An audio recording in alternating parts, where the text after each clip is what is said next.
konting sikap pa, kung ano man yung buhay na pangarap mo, basta lagi lang diretso yung pananaw mo at huwag ka magpapa-apekto sa sasabihin ng mga nasa paligid mo. Kasi kahit anong gawin mo, meron at merong masasabi. Bumaba ka sa buhay, sasabihin nila naging pabaya ka. Umangat ka sa buhay, sasabihin nila naging mayabang ka. Walang lusot, meron at merong masasabi ang mga tao sa atin. Kaya kung ano yung gusto nating gawin, hanggat alam natin hindi masama yun, gawin natin ang gawin. Alam nyo, ang mga tao, walang pakialam yan sa proseso kung paano nyo ginawa, paano nyo tinrabaho.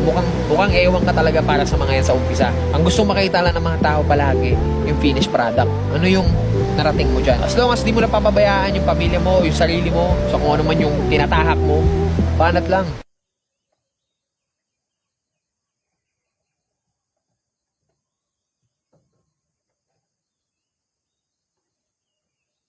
Ug dili sa pulihan. Daggo malalanot bay, daggo. Dili mo pino.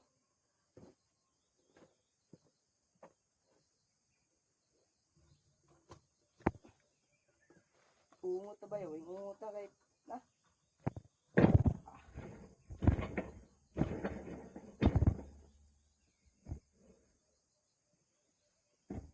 Dugay na nimo magamit.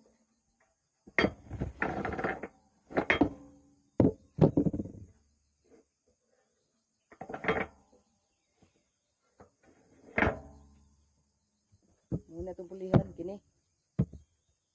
Yung lata.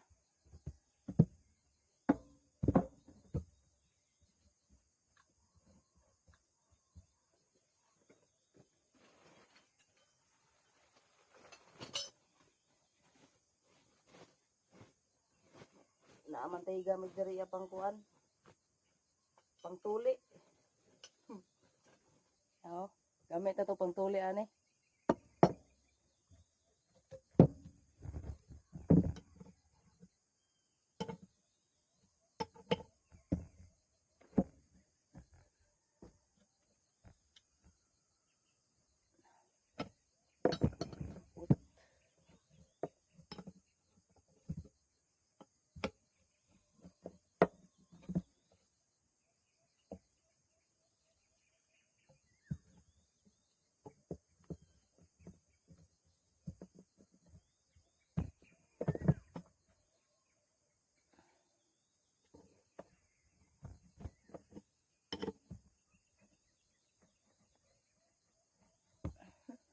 Banman.